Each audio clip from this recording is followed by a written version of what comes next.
the power of the president to apply the provisions of the Constitution under B 1 and 2, but with the concurrence or the consultation of the state. So, any provision, theoretically speaking, if those qualifications arise, if that concurrence or that consultation takes place, then the entire Constitution can be applied to the state of Jammu and Kashmir under 371. 373 is distinct from 371 because it's at a one-stroke abrogation of the entire Article 370. Therefore, Mr. Jethmani, you therefore also necessarily accept that there is a concept, sovereignty has two connotations. Yes. One, external sovereignty, yes, which undoubtedly vests completely with the Union of India. Internal sovereignty, which is then distributed between the Union and the states. Yes. Yes. That's a patent look at that. Nobody can deny that. But the Constitution envisages that from time to time, further and further, and that's been the, as has been pointed out repeatedly during the course of these arguments, that with the passage of time from 1950 onwards, more and more provisions of the Constitution have been made applicable. And some of them are those which were not originally applicable to the legislative or within the legislative jurisdiction of the center. But ultimate legal sovereignty rests with the Union. And though that is Article 373. Article 370, sub-Article 3, is indicative of the fact that ultimate legal sovereignty, in the sense that you can get rid of the tunnel altogether that connects the Union with the state legally and constitutionally. Ultimate legal sovereignty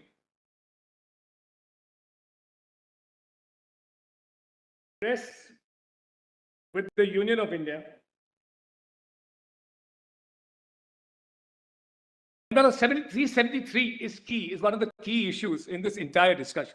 It's in all these arguments, 373, the proviso. That establishes most of the issues that arise in this case, at least whether it sets a platform whereby the others can be. Absent that, there would be nothing else, which is why the other side is at pains to point out that after the Constituent Assembly dissolved or became extinct, 373 has no application. In other words, the substantive part of 373 is now swallowed by the proviso. The absence of the Constituent Assembly and the power of recommendation which was vested in it has disappeared. That's their case. On that proviso, I'll have something to say. But this is the sovereignty issue.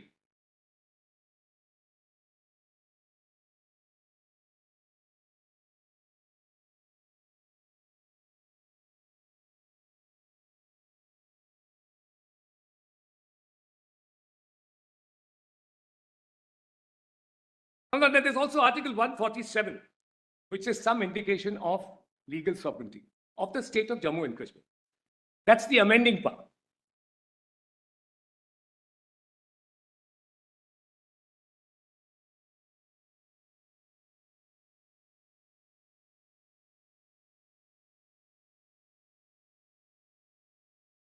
That is an acknowledgement. The third part of C, clause C of 147, is an acknowledgement by the state of Jammu and Kashmir that they cannot touch the Constitution of India as applicable to the state of Jammu and Kashmir.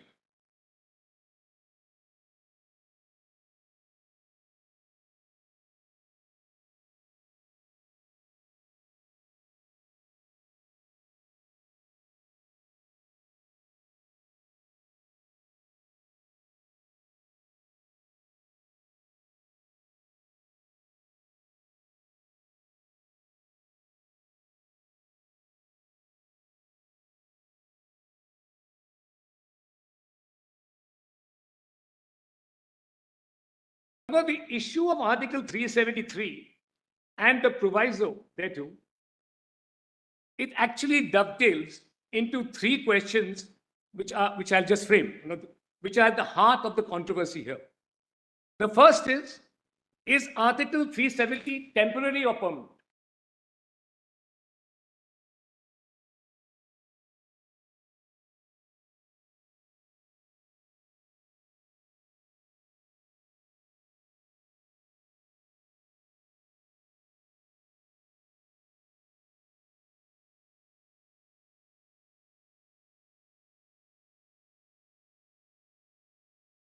With the extinction of the Constituent Assembly of Jammu and Kashmir, referred to in the proviso to that article, render entire Article 373 OSHOs.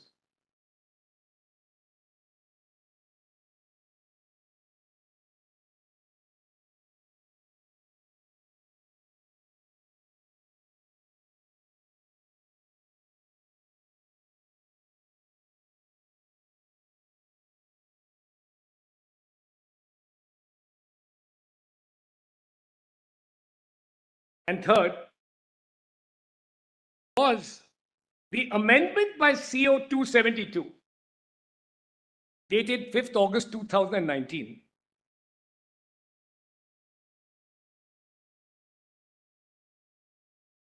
to Section 377, to Section 367. Sorry, but to Article 367. Article 367. By the addition of clause 4D,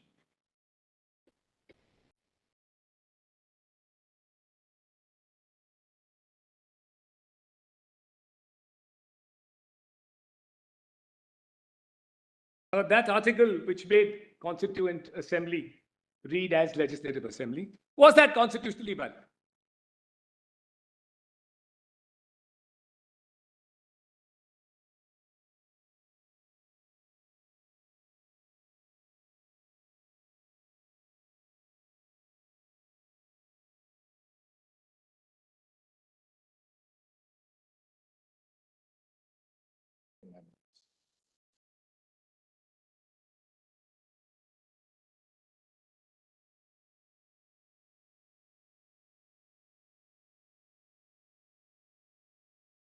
But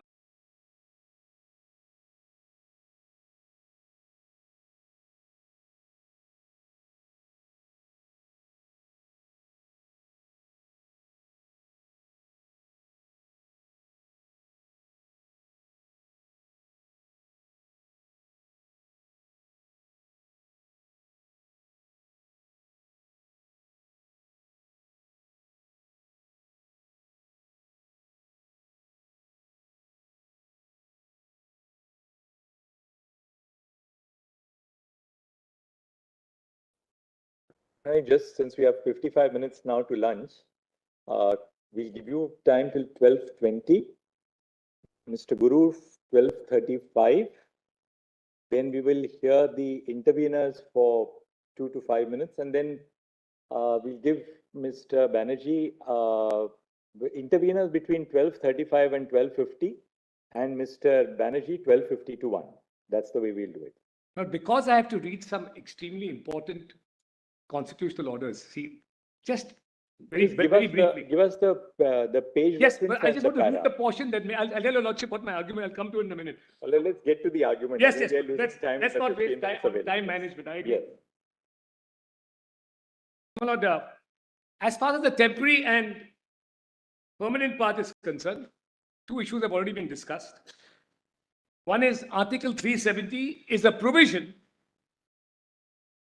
that is a part of Chapter 21 of the Constitution of India, which deals with temporary provisions. Yes. Lordships have already noted that. Second is the title of the article, which describes its provisions as temporary provisions with respect to the state of Jammu and Kashmir.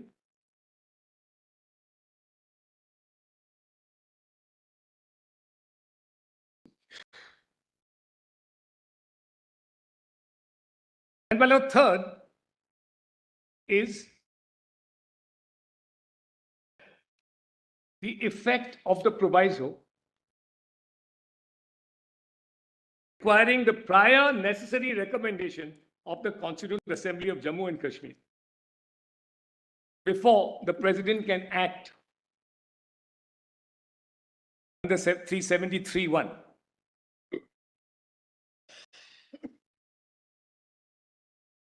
Your contention is that the Constituent Assembly of Jammu and Kashmir was necessarily limited in point of time and purpose.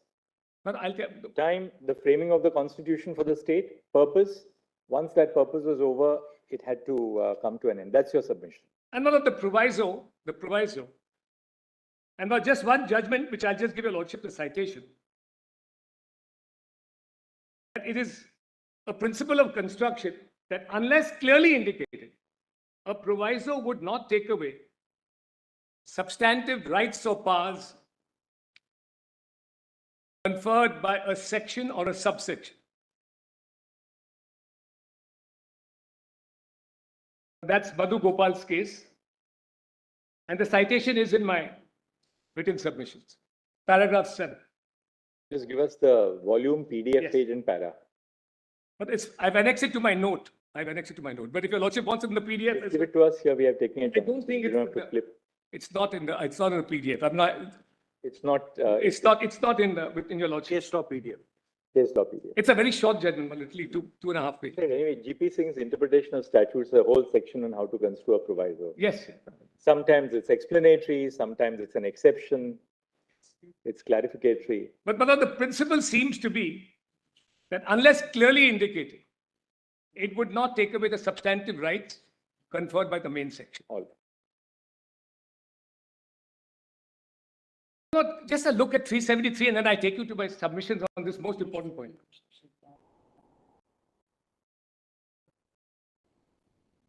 Yes.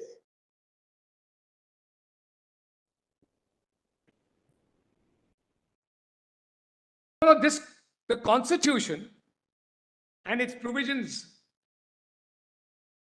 have to be looked at the perspective of people drafting it in 1950. Well, in 1950, when they did not know who the ultimate constituent power would be in Jammu and Kashmir. Essentially, what was 370? 373, which talked about the article ceasing to be operative altogether. Because it was the terminus of the entire article. That article required the constituent power on behalf of the Union, acting on the one hand, which is the President of India, qua 370 and Article 3, qua Jammu and Kashmir through Article 370, he was acting as a constituent power. And on the other hand, the constituent power for the state of Jammu and Kashmir at that time was the Constituent Assembly. All documents from 1948 to 1950, all constitutional documents indicate that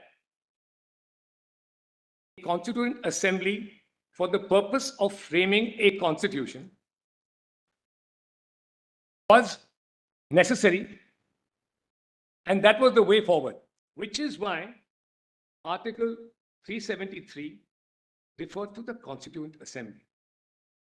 But that didn't mean that once the Constituent Assembly completed its task, which was the task of framing the Constitution, that Article 373 would have no meaning, it would be ocious. Now, on the contrary, the COs issued from 1948 onwards, I know this is important,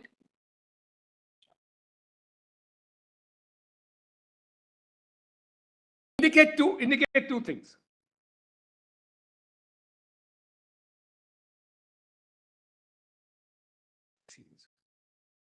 I'll just take a lot very quickly through those COs now. What do they indicate? Yes. First, they indicate expressly that the Constituent Assembly and the Legislative Assembly, insofar as it applies to Constitution of India are synonymous. In other words, Come again, that the Constituent Assembly, and the Legislative Assembly are synonymous.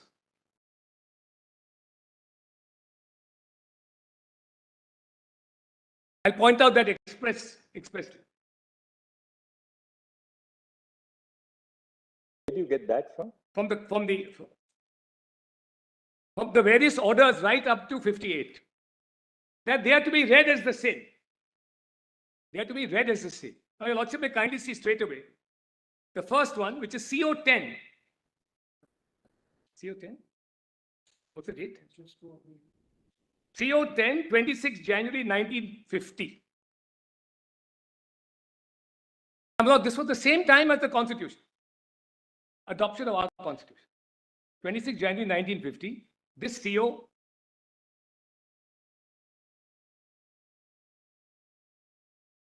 CO. So what part of CO10 are you relying upon? Second schedule. Is it the PDF page? Just give us the volume and page, Yes. just so that we have it at one place. Documents volume 3, PDF page 7.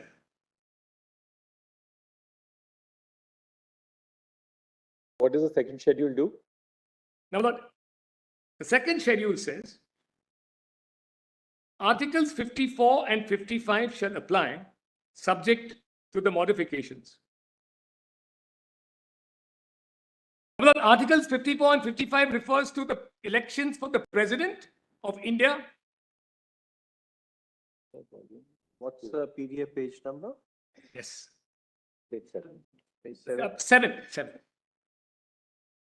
In documents volume 3. Volume 3. Yes. Yes.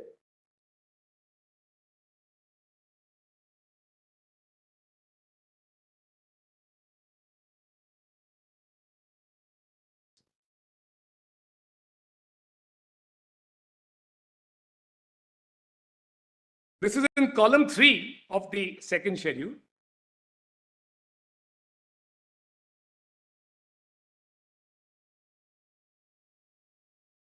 That the reference to the elected members of the legislative assemblies of the state and to each such, has the Lordship got it, man? Yes. And to each such elected member shall be deemed to include respectively a reference to the members of the Constituent Assembly of the state. Because there was no legislative assembly at all. at No that legislative assembly. I'll show you. There was no, absolutely right. There was no legislative assembly at that time. But even when there was, so that's the whole point. The point is, it was deemed to be a legislative assembly for the purpose of our constitution. Why was this necessary? In 55, they were trying to get members of the Legislative Assembly of Jammu and Kashmir. Right, which is the next point, which Yes. is the next article, The next order. So by a deeming fiction, the Legislative Assembly members of the Give us Constitution. the next one, because we are now Yes. 5 minutes short of the. Yes. Then one not. Next one is CO 39. That's at PDF page 10. See, volume 3 again, PDF page 10.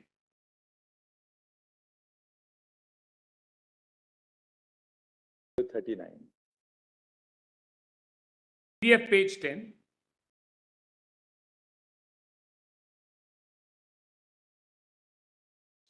Yes.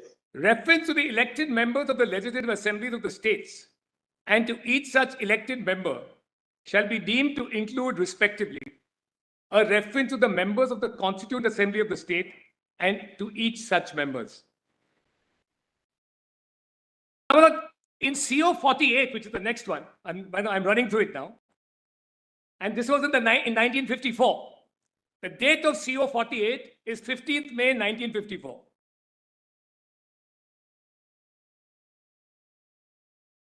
However, in this CO, That's CO, you're saying? so that's about volume 3, PDF page 13. And I'm reading at page 18. That is CO number? 48, dated 15th May 1954. Right, that's a 54.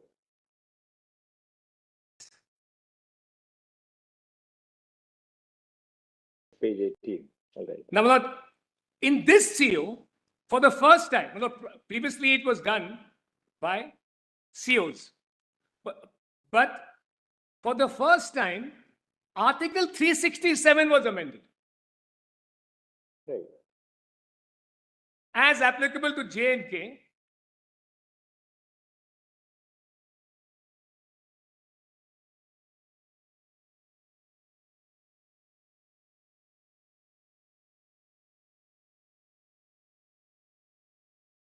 How is it relevant for your argument that Constituent Assembly means Legislative Assembly?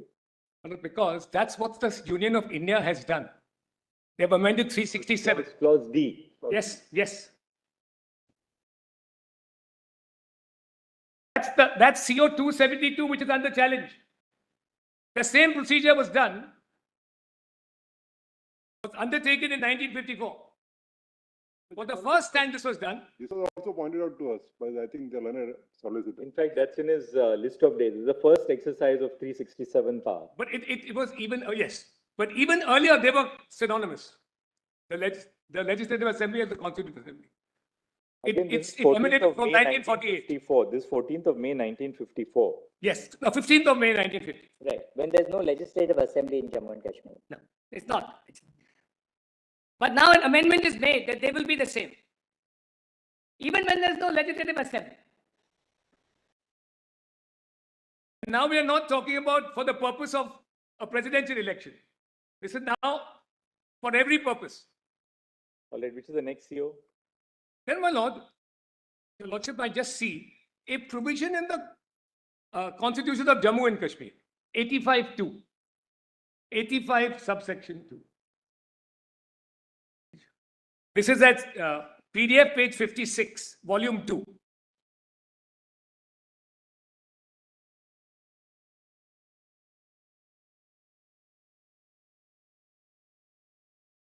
Page? PDF page 56.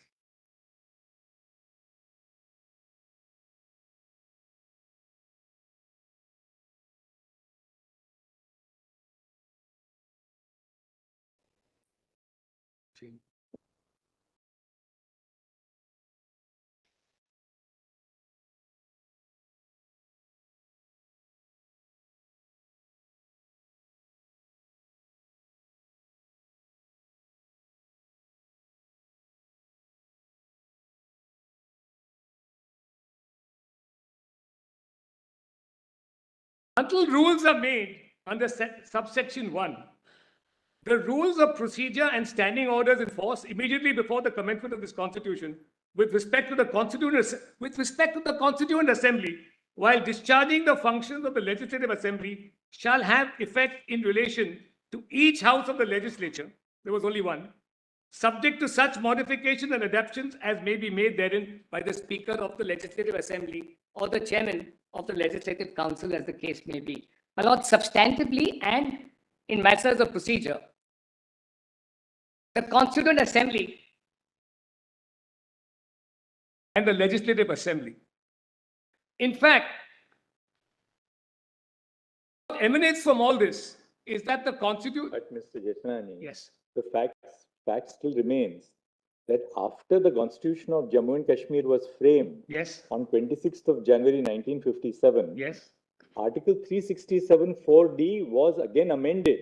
Yeah. So delete clause D. Yes. But below that. So that equivalence between the Constituent Assembly and the Legislative Assembly ceases the moment the Constitution Yes, of Jammu and Kashmir is framed. Lordship is absolutely right. Now I'm coming to that last one in part 58.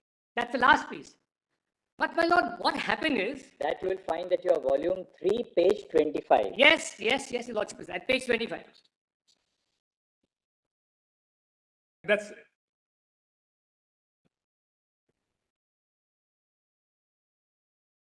The point is, all this shows that the Legislative Assembly, and why was this deleted?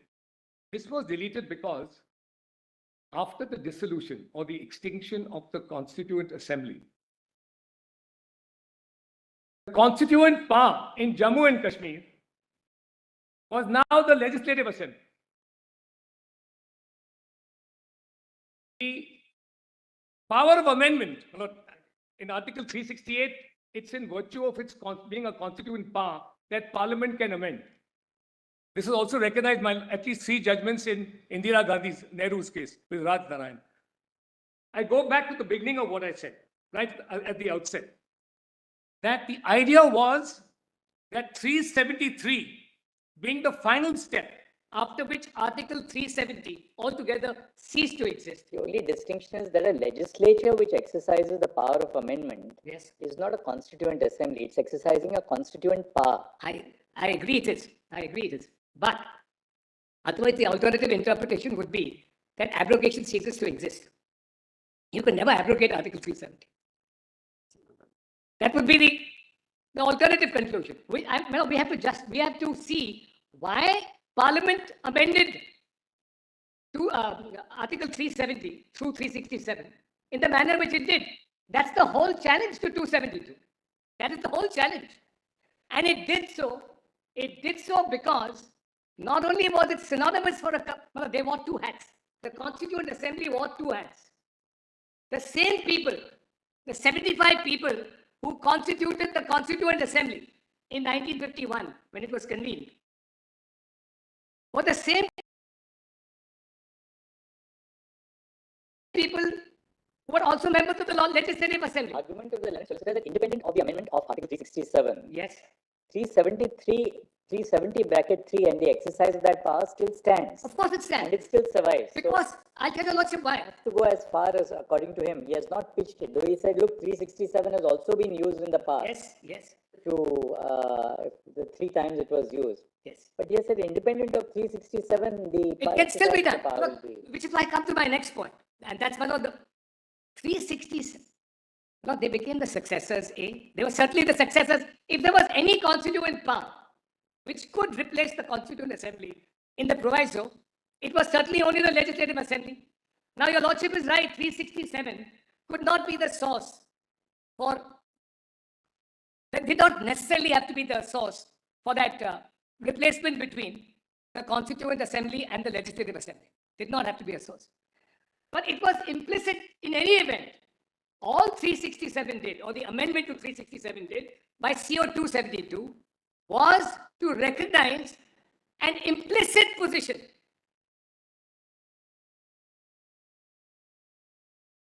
It was not only synonymous for a substantial period of time, but it was a successor. And CO 272 did not make a substantive change. It made a change it was a clarificatory change, which was already inherent, which was already implicit in Article 373 proviso.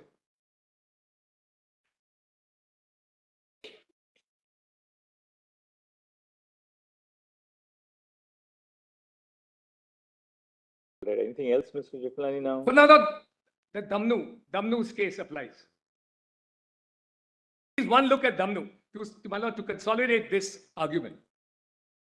Damnu we have seen, we'll have a look at it. Just some paragraphs with special emphasis.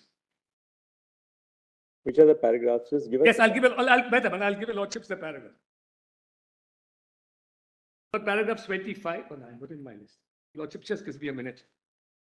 Yes, my lord, the factual situation, which my lord makes the question of law decided clearer, is in paragraph 6, 1, 7, and 8. Damnu. Of Damnu. That's the factual situation. But if your lordships recall, it was that change. It was that change of Sadr Riyasat to the governor of Jammu and Kashmir. And my lord, the findings are at 1922, actually 19 to 28. 19 to 28. Although the 367 was upheld by that constitution bench, the amendment to 367 was upheld by the constitution bench on the ground that it was merely a clarificatory. It was not an amendment of substance.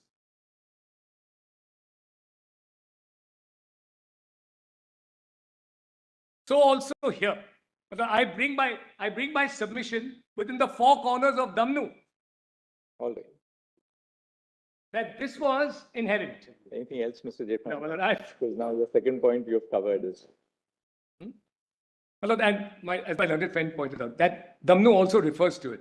Damnu says it's sought in aid of its judgment, Section 18 of the General Clauses Act. Yes. So, my Lord, General Clauses Act applies because it's my contention that the Constituent Assembly is the successor. So the Legislative Assembly is the successor. And our Section 18 of the General Clauses Act will squarely apply. As it does. So the powers vested in the original authority will devolve. The successor authority. In this case, the Constituent Assembly, the Legislative Assembly. Thank you, Mr. Language. Thank you, Mr. Jethani. Yes, Mr. Guru. May it please. I appear in IEA Melod's 9596, in WP Melod's 1037 of 2019.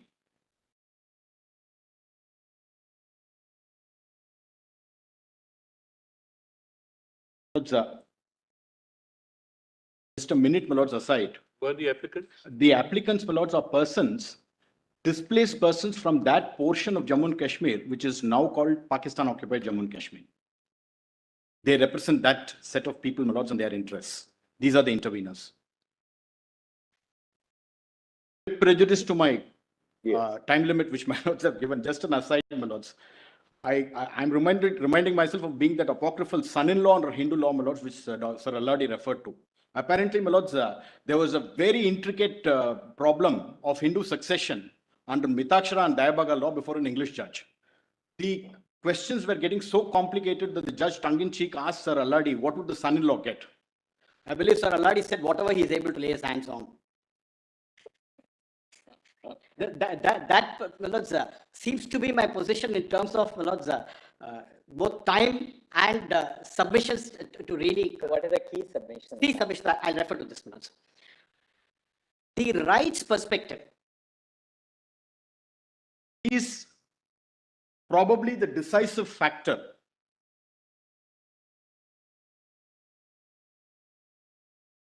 in determining, my lords,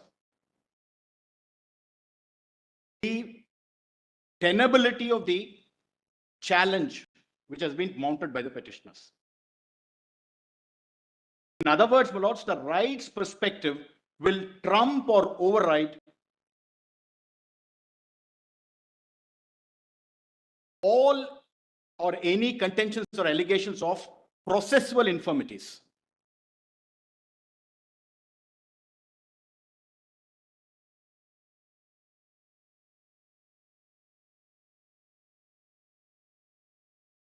And the reason why I'm making this submission is this, my lords. Whether it be these intervening applicants or any of the other intervening applicants whom Mr. Salve represented, Mr. Giri represented, or for that matter, Mr. Jethmalani represented, they represent a cross-section of people from Jammu and Kashmir who have suffered discrimination and loss of rights. Therefore, they impugn COs which make provision for rights for such people across the spectrum. The validity will have to be seen in that perspective and in that light. That's my submission for my lord's consideration. For example, my lords, these intervening applicants whom we are referring to, they are probably, my lords, the first victims of the problems which occurred during partition.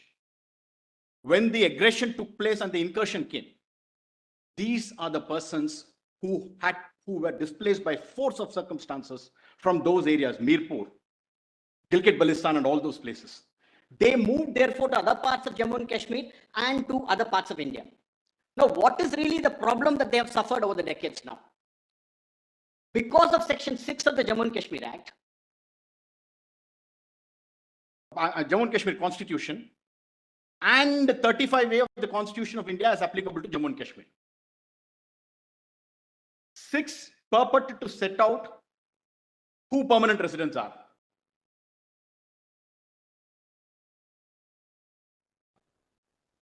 35A introduced, my lords, by constitutional order in 1954. CO 48. That, my lords, provided that permanent residents, as defined in 6, they will get certain benefits. And the fact that persons who are not permanent residents will not get those benefits cannot be called in question as a matter of justiciability. Guru, just one clarification. Yes, Manoj. People who came from the Pakistan occupied Kashmir, Yes. they were not given rights under 35A? No, for the reason why, I'll tell my lords why. Because that referred to permanent residents. Permanent residence as defined in the Act is any citizen of India, but subject to 3 important riders. Rider number 1. The person must be a state class citizen 1 or 2 as of 14th May 1954. 1. 2. He must be ordinarily resident in the state of Jammu and Kashmir during a period of at least 10 years prior to that date. So the date is shifted back to 1944. That, therefore, my lords, meant that even those who were there citizens in Jammu and Kashmir in their own right, because of the external aggression during September, October of 1947, they are excluded. That's where the pinch is, my lords. If they had settled down in other parts of the country, they would have got citizenship. No, they would have had to be only, Other parts of the country. yes, they won't get. If you're in Jammu and Kashmir, yes. But if you went to other parts of the country, you won't get. Sorry, you're saying Yes. the other way around. May I show 6, my You're lord? May I saying show- the other way around. No, may I show 6, my lords? Can I show 6? Give me 6. Just give me 6. Jammu Kashmir Constitution is in part 1 Yes. of the document. Part 2. Part 2. Volume 1 and 2. 2, my lords, page 18. Well, I'm sorry to interrupt. There are 10 petitions here which challenge 35A. Well, those have to actually be de-linked because we're not here concerned with the challenge to 35A. We're concerned with 370. So, well, all that is fine, but that's not to be decided by your lordships. If this is upheld, if what the union is saying is upheld, this is unnecessary. That's right. Doesn't exist. It's simple, therefore we are going into this. Then Just- I'm only saying, Malad, this is only Let's- take up the let's- time of the court. That's all. Every person, I'm at my lords, volume 2, PDF page, my lords, 18. Every person, may I read it, please, is deemed to be a citizen of India under the provisions of the Constitution of India, shall be a permanent resident if on the 14th day of May 1954, he was a state subject of class 1 or of class 2, or having lawfully acquired immovable property in the state has been ordinarily resident in the state for not less than 10 years prior to that date. Any person who before the 14th day of 1954 was a state subject of so and so and who having migrated after 1st day of March 1947, this is an anomalous provision. I'll just show that, my lords. So the first part is 6.1. That talks about 2 dates, 1954 and 10 years prior to that. Second,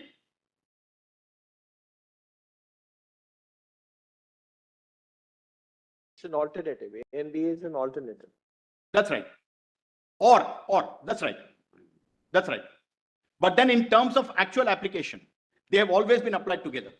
All these are persons, They have been applied, treated as cumulative. yes, you are outside Jammu and Kashmir, you don't get it. In fact, I've given in my application, my lords, the case of how 8,700 people and odd people left that place during That time, during partition. Today, my lords, after the promulgation of the impugned COs, at least 23,000 people have received domicile certificates. About 24,000 people. We have mentioned that in our submissions. So state subject of class 1 or clause 2 Yes. is defined in clause 3, Yes, subsection 3. yes. Namely, that refers you to 1927. So That's right. you're out there. Yes. You don't come in there. No. In fact, Clause 2. no, because by 47, by 44, what happens is this, my lords. They expect you to be holding property as of 1944. And even though I qualify, in fact, Let's say in POK, they're not governed by clause 3 of section 6.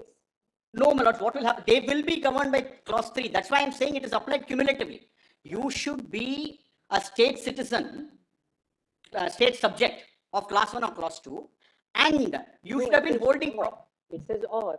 No, but cumulatively it's being applied where you should have held property as of 44. Then, Mr. No, all I'm saying is this. Mr. Kishan, I don't think 2 can be read as cumulative because it imposes a condition of No, owning a whole property. No, I follow. That owning property. No, no, I understand. But the fact of the matter is, It cannot be. the fact of the matter is, my lords, they were entitled, but they have not been provided. That's the factual position. Only thing is because under A and B, if you're not under A, if you're class A and class 2 citizen, then you have to go for 1927. 1927. Get documents of 1927 will be very difficult for anybody. That's another aspect, absolutely. I bow down to that. Now in clause B, prior to that date refers to which day? 14th of May 1954? Yes, that's right. 1954. That 14th of May 1954.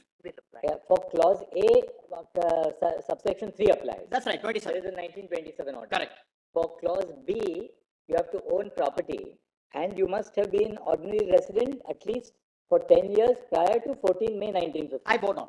And So that date, anything from 14th of May 1944 onwards that's right. comes within the Should purview have held property. And that 1954 date, my lords will recall, is the date of CO of 1954. That's also very odd because Yes. to say that you must own a property to get citizenship. Exactly. Now, one more thing, my lords, one more aspect, my lords. Please have a look at 2, section.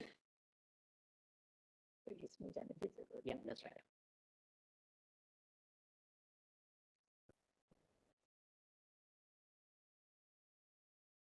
Yeah.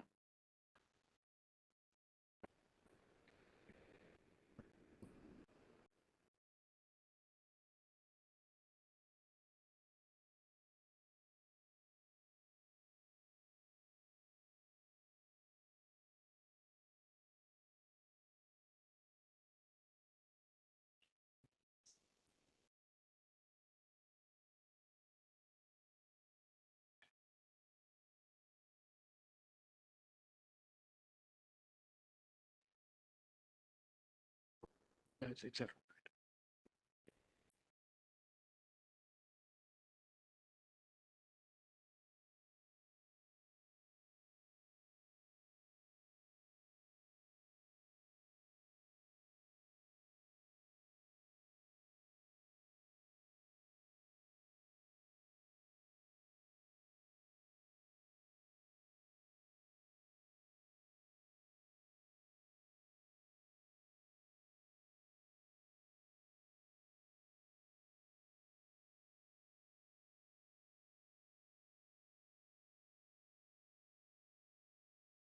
You're really trying to say is you're supporting the CO 272 and 273 Correct. by pointing out the anomalies which would otherwise arise I as a bought result on- of Article I 35, bought on. Section The 6 and 35. I bought on the challenge, my lords, would really mean that they want to resurrect, amongst other things, this and 35A. That's the point. Of course, challenge to 35A has. It stands. But Kept aside. I bought on, my lord. Application to assist.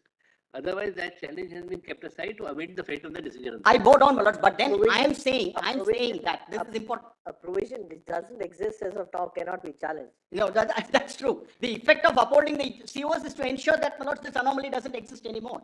I am respectfully submitting, my lords, that I am placing this submission from the perspective of rights which are being made available by the impugned COs. That's the point I'm making. One more anomaly to add to what fell from my Lord Justice Khanna, may have a look at it. Section 2, subsection 2. Any person who before the day of 1954 was a state subject of class 1 or class 2 and who having migrated after the 1st of March 1947 to the territory now included in Pakistan returns to the state under a permit for resettlement in the state of a permanent return issued by or under the authority of any law made by the state legislature shall on such return be permanent resident of the state. So you make an exception out of this by saying those persons who may have gone to Pakistan, if they come back, they'll get the benefit. Any person also who was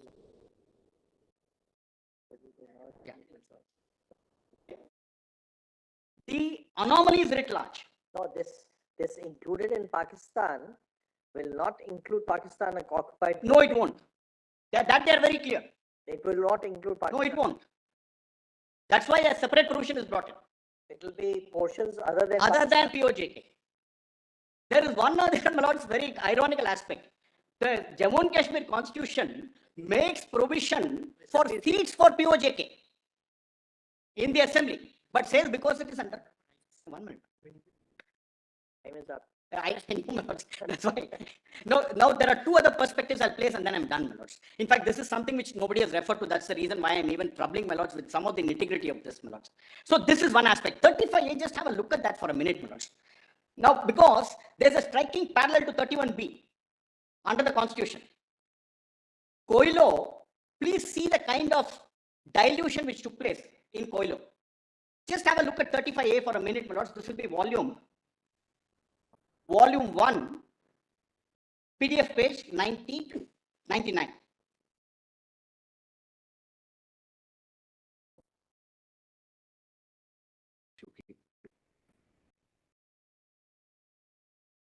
May I read the verse? Notwithstanding anything contained in this constitution, no existing law in force in the state of Jammu and Kashmir, and no law hereafter enacted by the legislature of the state, defining the class of persons who are or shall be permanent residents of the state of Jammu and Kashmir, or conferring on such permanent residents any special rights and privileges, or imposing any other persons any restrictions as respects employment under the state government, acquisition of immovable property in the state, settlement in the state, or rights to scholarship or such other forms of aid as the state government may provide, shall be void on the ground that it is inconsistent with or takes away or abridges rights conferred on the other citizens of India by any provision of this part.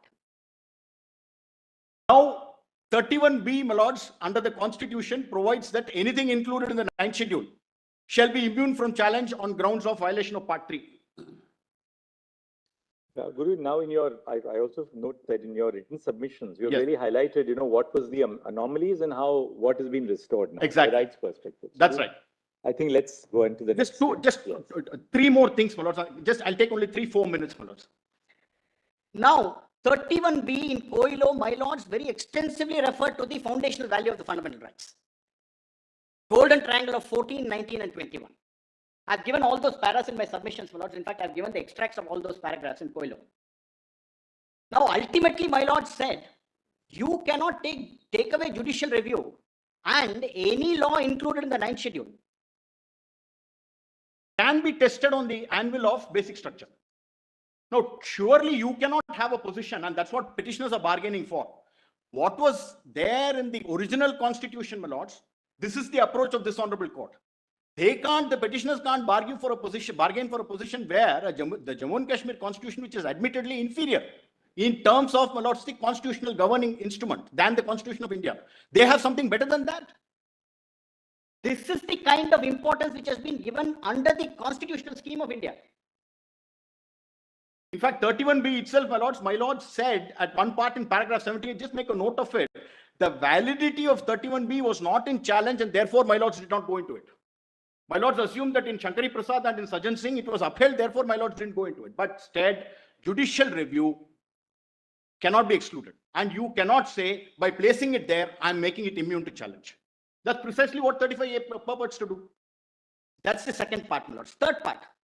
Ultimately, my lords, all the nuts and bolts and the nitty-gritty looked at. What does it come down to, my lords? The basic structure is the gun norm. That's the touchstone on which any constitutional decision making has to be considered. The validity of any constitutional decision making has to be seen. Today, what are they, my lords, arguing in terms of basic structure? At the highest, apart from, if I may say so, diffuse arguments of fraud on constitution. Two square features which they want to invoke, my lords, in various forms. One is federalism. The other is, my lords, representative government. So far as representative government is concerned, I think that already the solicitor has pointed out, it's a Puducherry model, there is representation. So far as federalism is concerned, the highest that they are able to put it on is some kind of a derivative form of federalism based on what my lords have said in the 2023 NCT judgment. That's the highest they want to put it at, where they say that my lords are referred to an asymmetric federalism. Paragraphs 40 and 41 of 2023, my lords have been given, the citation is there in my notes of submissions. What they want to say now is, asymmetric federalism has been recognized. Now please stretch this and say the multisymmetric federalism of 370 should also be taken to be a basic feature of the facet of federalism. That's the argument. I'll give the page numbers of Dr. Dhawan's arguments. Page 280, page 211, volume 1 of submissions. After extracting from my lord's decision in NCT in 2023, they say that this now has to be stretched further to say multi-symmetric federalism. There, para 40 and 41 of 2023 at the risk of carrying coal to Newcastle, my lords. My lords, interestingly, have referred to 371 and all those provisions for various states by way of special provisions. My lords there refer to how they are special provisions in 371.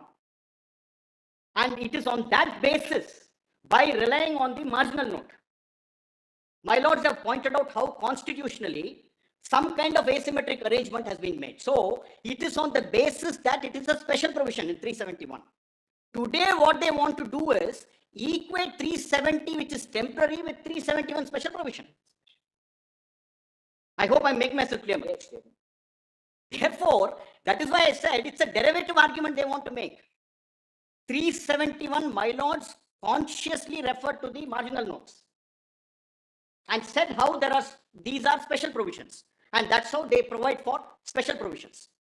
That cannot be stretched, my lords, to say that it has to be applied to 370. The temporary character, nuts and bolts of 370, all of them have been argued, my lords. I don't want to take the time anymore. I'm adopting those arguments. In the light of that, my lords, I would respectfully submit, in fact, the impugned COs are reflective of transformative constitutionalism. What was argued by Dr. Dhawan, in my respectful submission, the boot lies on the other foot. The impugned COs ensure that the Constitution of India, with all its plenary scope,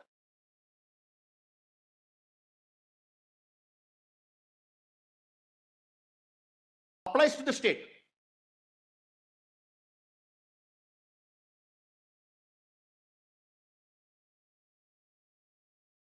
In my respectful submission, my lords, the challenge of the petitioners is really a contradiction in terms.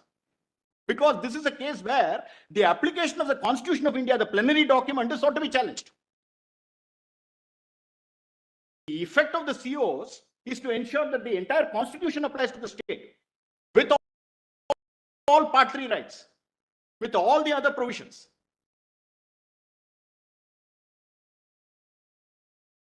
Even on federalism, my lords, there is one other portion in the opening remarks of Dr. Ambedkar while placing the draft constitution, my lords, before the assembly, constituent assembly. I've extracted. No, there is another portion apart from what Mr. Giri read. So I've extracted that in my submissions. My lords could have a look at it. Therefore, my lords, in sum and substance. Thank you, Mr. In sum and substance, my lords, this is for perpetuation of vested rights. And the COs, my lords, make provision for realization of rights under the Constitution. I'm obliged. Thank you, Mr. Yes. Who are you appearing for?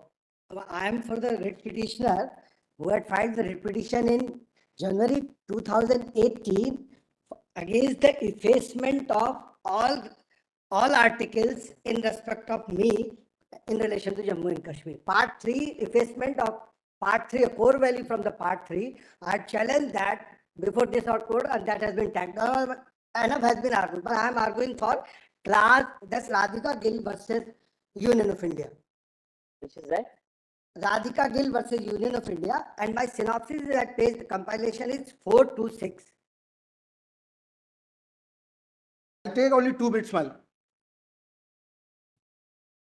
This Radhika Gill and the other person belongs to that class who are descendants to those persons who have been lifted from Gurdaspur to Jammu and Kashmir in 1957 to handle the sanitation problem which had arisen on account of the long strike in Jammu and Kashmir. So they were settled in the outskirts of Jammu and Kashmir, and while that now has converted now with the passage of time, those are the slums, no property rights, etc., no education rights, etc. Now, my lord, your lordship may kindly see my prayer. The whole effacement of Part 3 in relation to Jammu and Kashmir, I have challenged in my writ petition. Your Lordship may kindly see the Solicitor General referred to Article 14 effacement also. Your Lordship may kindly see 35A, Clause A. What exactly it does? It does one thing, my lord, delegating the power to the state legislature to define the permanent resident and not challengeable.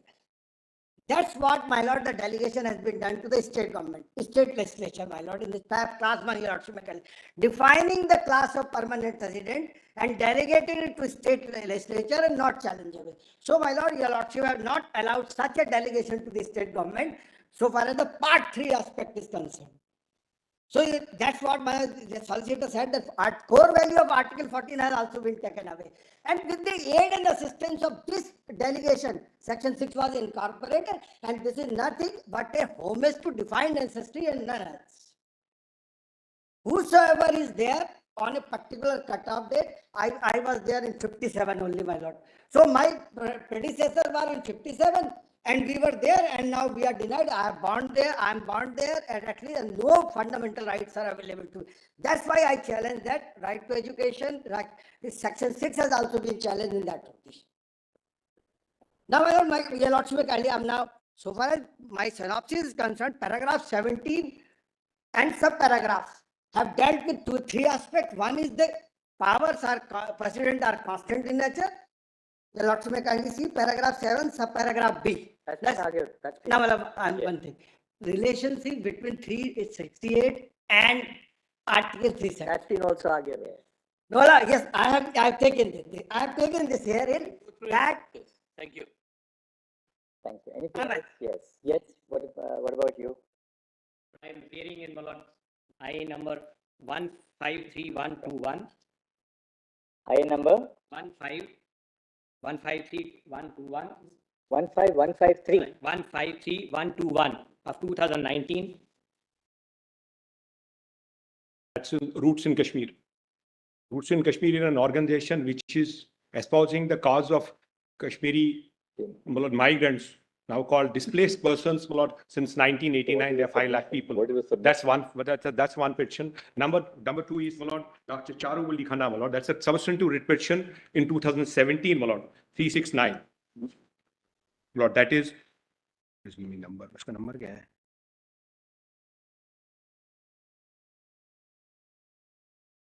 396 of 2017.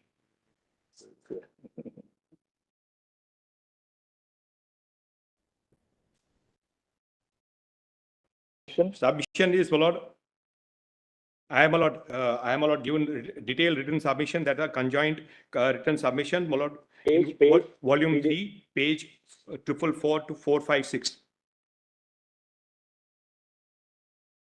And for convenience, I have filed a small note, 3-page note, which was taken on record. I read it. We'll have a look at it, but you can just sort of in 1 minute just highlight what is the central point.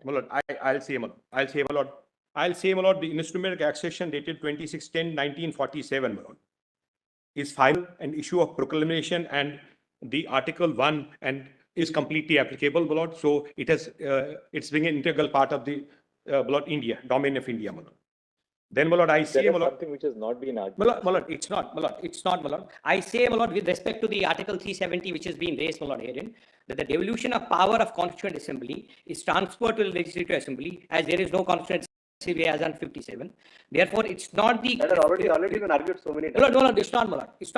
Concurrence given to the government of the state, but also repository. Ratification has been done to the Parliament. So, absolute majority, Parliament has rectified the decision. One is that. 2 is, and it's not a basic structure as held in. I am going to. What's the point? I have relied in my. I relied on my 1973 for SEC volume 15 in Keshwananda Bharti of Justice Khanna. He has given that one. And then Bomai also, it's not a federal, it's a quasi-federal state. Then Puran Lal Lakhanpal and that is not being covered. modification. I had added one judgment because I could hold that. That's S. Sant Singh and others versus State of Jammu and Kashmir, reported in 1959 Jammu and Kashmir, page 35. That's a full-fledged judgment, which deals with modification clause of Article 30, Article J&K Tenancy Act. AR That is 59, AR 1959, Jammu and Kashmir, page 35. Dealing with the challenge to provisions of Jammu and Kashmir Tenancy Act inserted in 9th schedule was upheld and did not violate any of the fundamental rights conferred under article part 3. See, this is Malad. Then Coelho has Malad said that it said it's not a fundamental, it's not a violation of fundamental rights under article para 102. Malad Coelho is that page. Malad Coelho has been argued so many times. Everybody has referred to Coelho. Then Malad, we have very less time, Malad. That's why Malad, I'm just going to all these things. So, Mr. Dwivedi. Indra Sani, Malad. Indra Sani, Malad, 35A, Malad, I have challenged the substantive writ petition, Malad, in 2017, which a notice was issued and this was referred to the Constitution bench in that time only, Malad. Then it was tagged along with this, Malad. So I have 4 judgments to cite on, Malad. Indra Sani, that's equality. 19. Malad, what has happened in this? Malad? You put it in your note. Malad, I said, Malad, 27 and 32 notifications.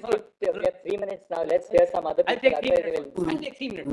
Let's I'll take 2 minutes. I'll take 2 minutes. No, 27. we have to close at. Malad, 27 and Yes, Mr. Banerjee, what do you have to say? I'll say why. Malad, I am. We'll read your written submissions. Then one. Then I am appearing in IA 146764, my lords. Malad, just petition from my lords enough. No, that's absolutely not. You have to conclude. We have to conclude by lunch. I mean, we had made that clear yesterday. Malad, my 1 minute they'll take, Malad. Malad, I'll say, Malad. When Mr. Judge, we have Malad, we had said that, look, we are going to conclude at 1 o'clock. We had requested everybody to so structure their arguments that the others who follow have time. We are not going to cross 1 minute after 1 o'clock for yes, this slide. Malad. I'll read it affidavit, Malad. I'll read the affidavit, Malad, which I mentioned in the morning, Malad. You can argue for the next 3 minutes, but you know what the consequences. We are rising at the stroke of land. Malad, I read. Let me read the affidavit. See, this is not fair. You said This is I will give my filibustering. half an hour to Mr. Dwivedi. Malad, half an hour to me, Malad. I could curtail my half an hour. Mr. Judge has Half an hour. said Give your half an hour to Malad, can I read that the I'm affidavit? giving my half an hour to Mr. Dwivedi. Malad, can I read my affidavit, Malad? No, we'll read it. What is Read it? it, Malad. We are rising at 1 o'clock.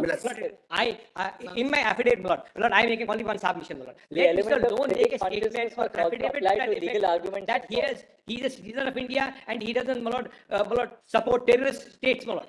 Let him put an affidavit, Malad. Mr. Sibbal, council is here, Malad. All right, 1 second. Just 1 second now. Just 1 second. Please. Mr. Agarwal, what point do you want to make?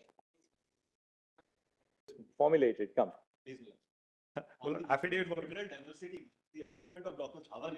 Malad, only one thing, Malad. Mr. Your time is over. President of the bar is Your here, time Malad. is- Jammu Kashmir President. Your Malad, time is over. Malad, I was appearing for Jammu and Kashmir High Court Bar Association. Malad, President of the bar is here, Malad. He wants to say something. That's all, Malad. I am curtailing my argument. We are in charge of whom we will hear. You are not in charge of who will follow you. Malad, I don't. Mr. Kanu Agarwal. Okay. That's, Malad, I leave it, Malad. Short pager that I have submitted. Federal diversity, Malad, Dr. Dhawan sought to rely on the judgment of R.C. Podial. If my lord sees, to my understanding, federal diversity in the Indian Constitution exists on a 2-dimensional plane. At the center would, as far as I understand, would be the classical states, would be the classical understanding of a state, the state which has fully governed by Schedule 7 and other provisions of the Constitution. To the right of it would be states which have limited special features, would be states like the limited features like Gujarat or Maharashtra, all taken through by Dr. Dhawan. Thereafter would be states which say fall under the 5th schedule and the 6th schedule, and some other states which have further special features. To the right end of it, perhaps, was the erstwhile Article 370.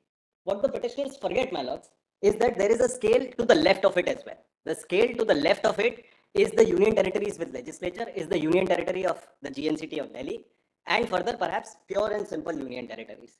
Therefore, federal diversity, my lords, it's undoubted that diversity is a constitutional fact, but not all constitutional facts can be elevated to the level of basic structure. When we adopt the identity test in terms of identification of basic structure, not all constitutional facts become basic structures. R.C. Podial was relied upon to further the argument that this diversity, a manifestation of which was Article 370, erstwhile Article 370, is a part of basic structure. Incidentally, my lords, para 128 was read in R.C. Podial. If my lord sees the last 3 lines of para 128, I think that those last 3 lines itself completely demolish the case of the petitioners on federal diversity, because those last 3 lines itself indicate that these provisions, which were in consideration in RC Podial, were for a limited transitional period. The word transitional has been used.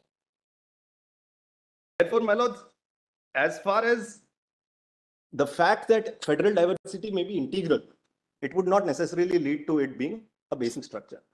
The method and the methodology adopted by the union, whether under 368 or 373, has been fully taken care of. I don't wish to address it further. The second point is on, my lords, Constituent Assembly and the nature and the nomenclature of Constituent Assembly.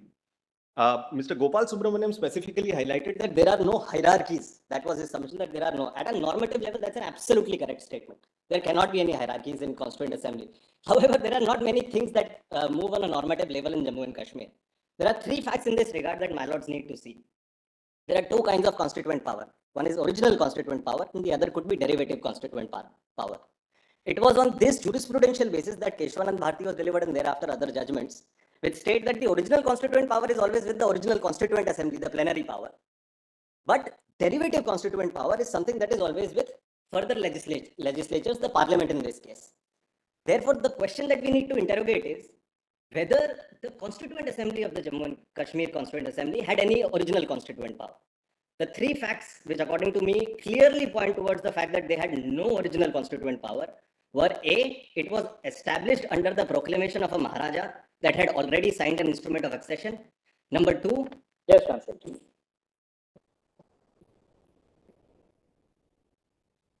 it's there in the 3 page. Yes. Number two, the Maharaja had already issued a proclamation dated 25/11/1949, recognizing the supremacy of the Indian Constitution. And number three, unequivocally, Article 1 was in force. So on the date in 1951, when the proclamation to establish the Constituent Assembly of Jammu and Kashmir was issued, the Maharaja, who was not a sovereign, could not have passed a better title than what he had.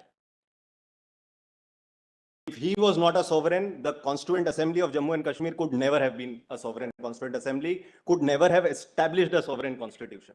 The suggestion from the other side is that under 370 sub-article 3, they could have severed their ties with India at the time of dissolution of the Constituent Assembly. My lords, I submit that is an absolute impossibility as far as the Indian Constitution is concerned, because Article 1 would have applied to them irrespective of the nature of Article 370. Which is the page of your written submission? In the That's page 2. No, in the volume 3. My lords, that is not there in volume 3. I get those. My lords, if my lords allow,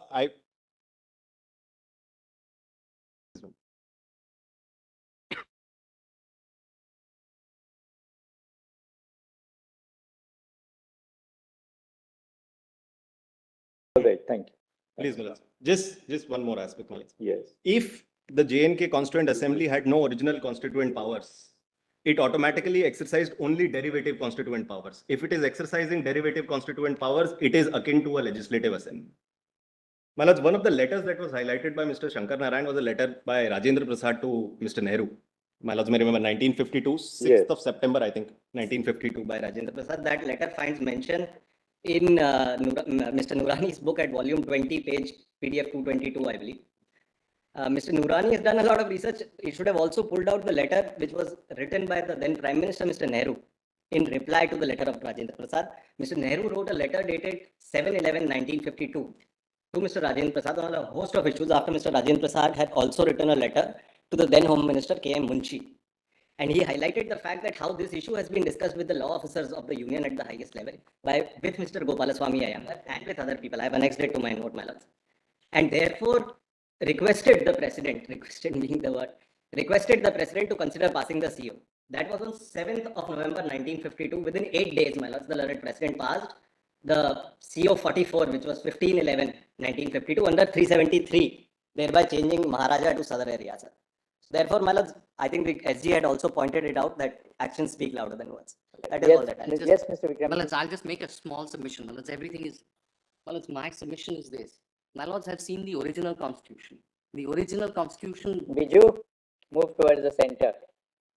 Well, the original Well, the original constitution, there were transitional and temporary provisions. It wasn't, the special provision was subsequently added as an amendment at a later point of time. So the original constitution in this chapter was as to temporary and transitional provisions. So the very fact that this is taken to be a transitional and temporary provision means that this is the entire objective of the original part. Subsequently, a large part of it, my lords will recall, has from 75 to 91 have now been amended out. So the original intention of including 370 in that chapter, and it was in the genus of that, was this was a transitional provision. And my lords will see 391 and 392, there were presidential powers which were given to make amendment. Thank you, Mr. Banerjee. My only submission is this was permissible. This has been already argued, Mr. Banerjee.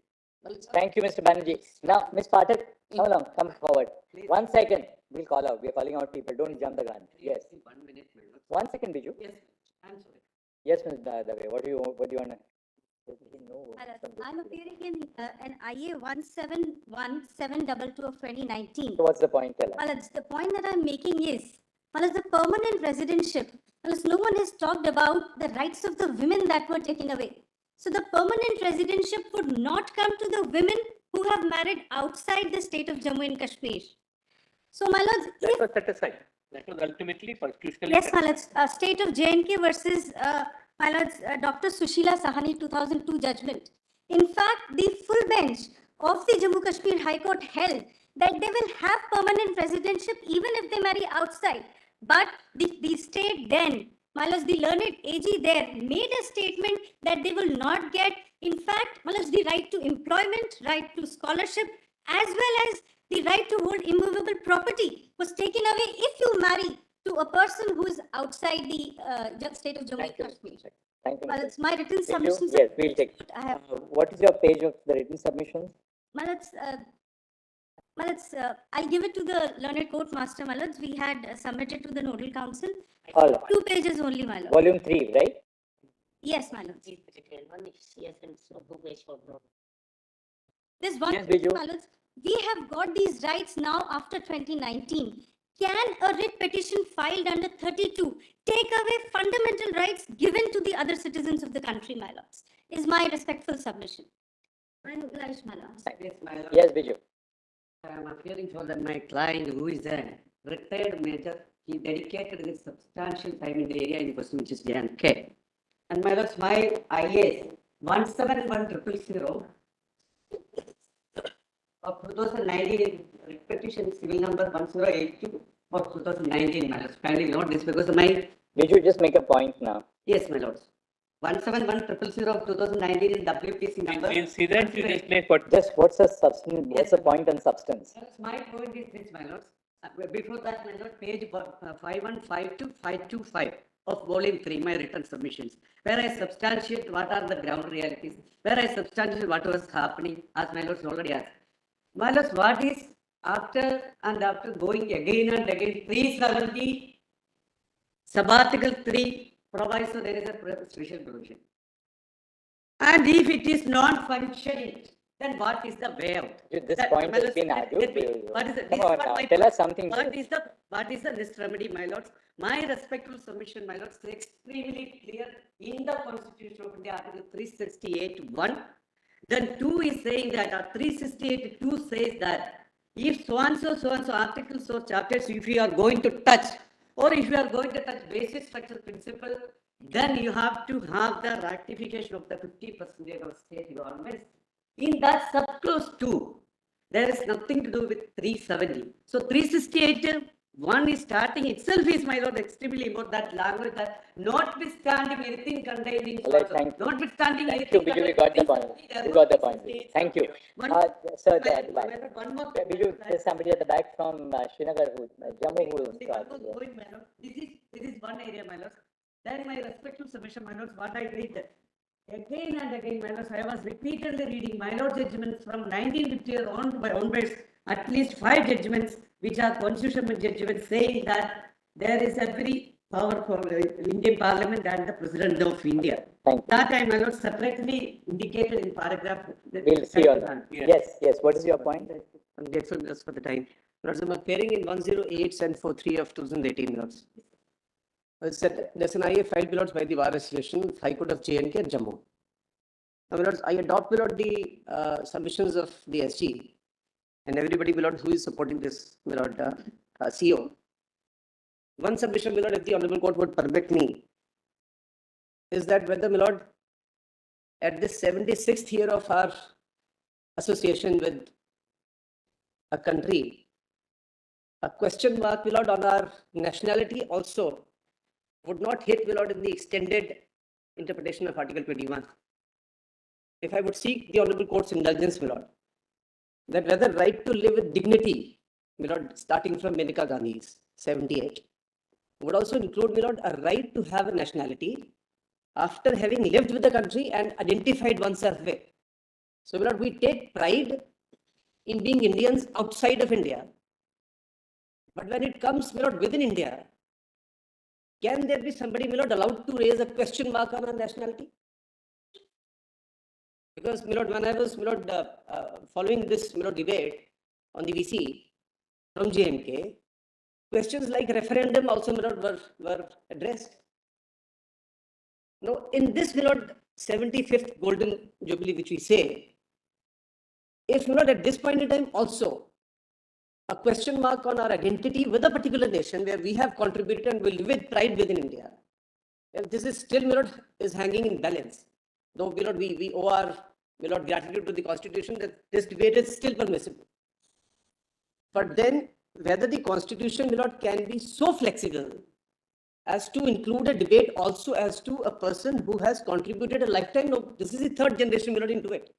Now, from 47 onwards, we are now, Lord, in 2023. And in 2023, Lord, if I have to prove to somebody that I am an Indian,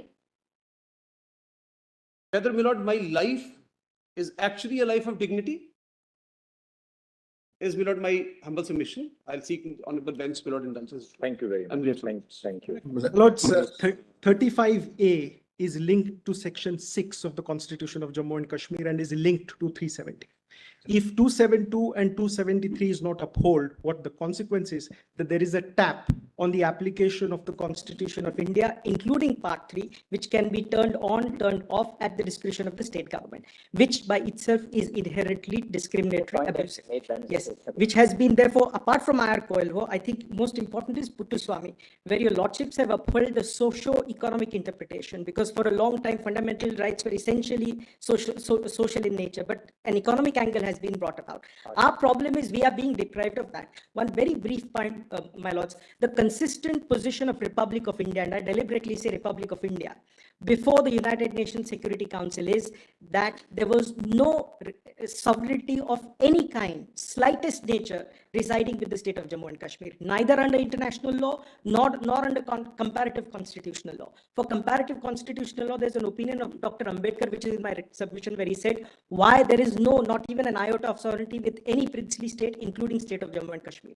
In international law literature, it is very clear, settled position of customary international law, which was also taken by the Republic of India in the Security Council in MC Chagla's speech and also Krishna Menon's speech, very clearly spelled out that under international law, there is no possibility of any such constituent, which is an integral part of India, to have any sovereign right. So that is clear. So therefore, no question of Constituent Assembly or Maharaja having any sort of sovereign power. In fact, it was made expressly clear in the Security Council itself by both of them that aspect rests entirely with the Union. So what is being now called as residual sovereignty can't conceptually exist. It contradicts the very idea of sovereignty propounded by Bentham, or even by Max Huber. Therefore, sovereignty, there is only one sovereign. All that they can have is legislative competence, that is also to minimal extent. Apart from that, there was a major argument which was made that instrument of accession had to be approved by JK Constituent Assembly. It wasn't necessary. The only requirement was Section 6 of the Government of India Act. This was the consistent position again put forward by MC Chagla before the United Nations Security Council. Also under section, one very last point, India was the successor state which included princely states. That comes from section 311 of the Government of India Act.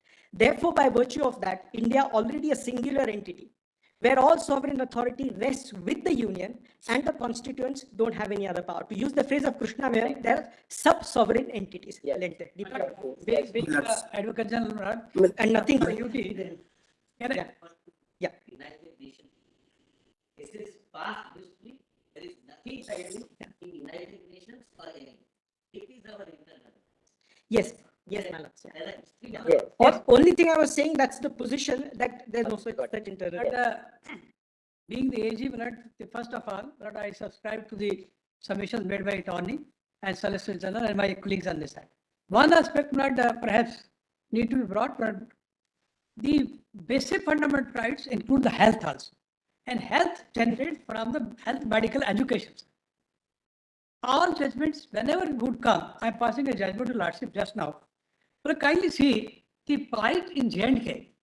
Whenever it comes to the taking a health care, the point would be that we, because of 370, will not allow those benefits which are emanate from Article 21 to flow to J&K. Now I am passing the judgment of this Honorable Court. But whenever this issue comes, this is 1984, where they say yes, for the rest of the country, that sending 70% of seats and 30% local is funded. But when it comes to J&K, even this Honorable Court says we'll wait till the time comes. How long will this medical facilities which are, just have a look to this judgment. Right? In this last paragraph, the court says, so far as J&K and Andhras are concerned, we are told that there are some constitutional provisions, and therefore we deal. The result was that for so many years, the erstwhile state of Jammu and Kashmir and now UT remain deprived of the basic fundamental rights, including the medical education. So let's just have a look to this. We'll have a look at. Thank you, Mr. Advocate General. Thank you. There's a short Holding my everyone 1 minute each. Yes. Yes, my lord. Just before I conclude, all speeches, because I know that time, all exercise for understanding and the literature. One word is very important. All leaders, including Mr. Sheikh Abdullah, in unequivocal terms said accession, not the aggression. In the parliament on 8 January 48, everywhere. No blood, even at this stage of 75 years, yet we have to define our relationship with it. But as Article 371, Part 3, they were discussed so. In all cases, we are the integral part of this great nation, Union of India. All argument to the contrary are too late in the day when the Constitution of India had all its place, and now it is only academic, otherwise we are a part of that. I'm grateful for that. Thank you, Mr. Lord, the short submission. This amendment A cannot be seen as a silo in light of the larger transformative nature of a constitution. 3 bullet points that come in it. The violation of rights of those who are persecuted is so extensive, my lords, that it has been recognized as a grave human right violation in 2019. A violation, my lords, which is considered an international crime in international law, therefore attracts customary international law and is jus cogens norm. So therefore, my lords, when such an acknowledgement does come in, really a case for restorative and transitional justice does arise. So clearly, my lords, those who have been persecuted and they want to go home, it will have to happen that security is ascertained and restorative and transitional justice does arise. So fact-finding missions, truth commissions, transitional commissions, therefore become the norm. Unless and until, my lords, an amendment of this nature does not come in, that takes away the conditions of oppressions that were there and that ensured that they were not only persecuted but had an exodus in 89 and 90 is not taken away, this higher feature cannot really be attained, my lords. So therefore, my lords, I submit that this has to be seen holistically and attributing of responsibility. You can put it in your note. It's in your note. Let's. Now, I'll limit my intervention on just 2 aspects, my lords. One is the proviso under Article 3, my lords. The contention of the other side was that the requirement of taking the views of the state legislature is a condition precedent. My lords, as the learned Solicitor General has shown already that wherever Article 356 was invoked, this proviso to Article 3 was suspended. Secondly, my lords, the views of the state legislature under the proviso are not binding on the parliament. Your lordships have so held in Babulal Parate's case. Thirdly, my lords, Article 3 is a plenary power. So any interpretation, any construction cannot be given to the requirements of obtaining the views of the state legislature, which denudes from this plenary power. My lords, the second argument is the Rajagopal case, Karunanidhi's case, which was cited by the petitioners, is wholly inapplicable, my lords. That is a 1-paragraph judgment And the finding that is given in that judgment is that dissolution of state assembly will not be a ground to hold that the constitutional machinery has been broken down in the state. Rajagopal case relies on UNR Rao, which is delivered by the same bench of your lordships. In UNR Rao, the contention was that a writ of quo warranto was sought against the Prime Minister and her cabinet. The contention was that since the House of People has been dissolved, and since the cabinet is responsible to the House of People under Article 75(3), the President should dismiss the cabinet. Your lordships rejected this contention and said that Article 75(3) will only apply where the House is not dissolved or prorogued. So this case is wholly inapplicable. My lords, my note is volume 6, PDF page 50. Kindly consider that. I'm grateful. My IA is, my lords, 146764, my lords. Yes, Mr. Bhushan, what do you have to say?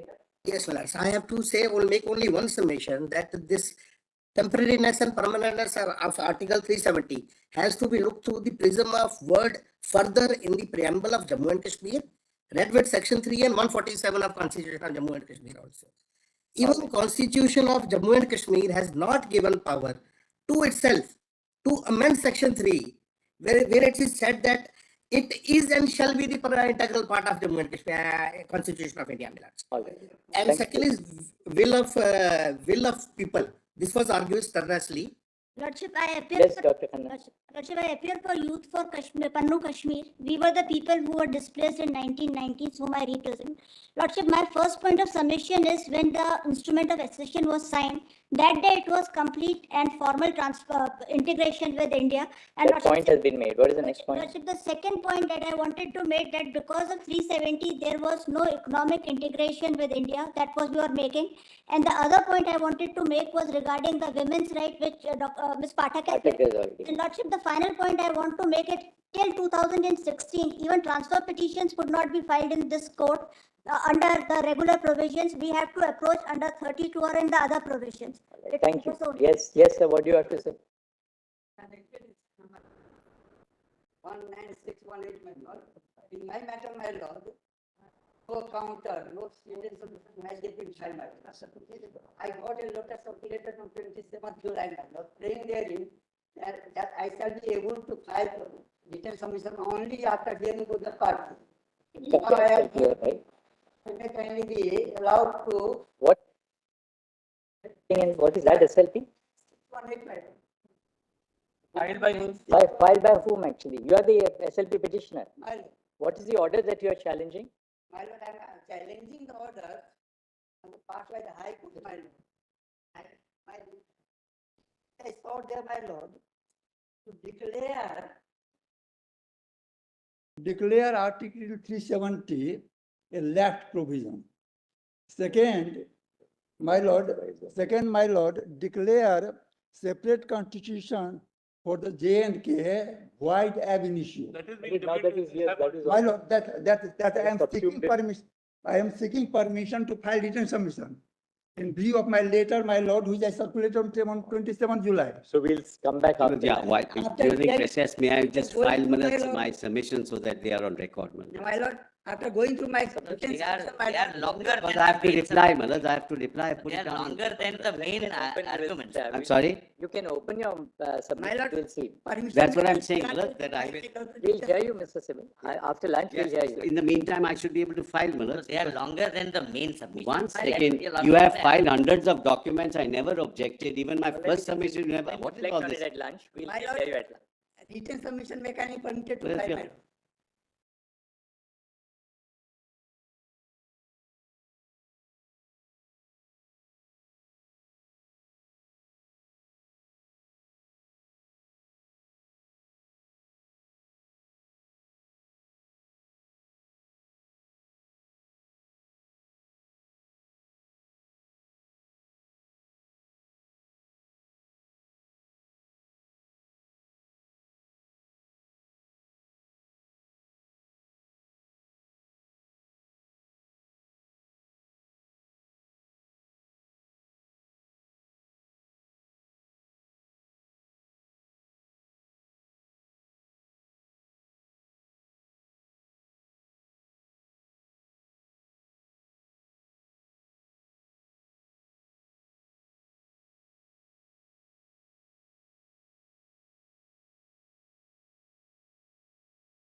check. Hello.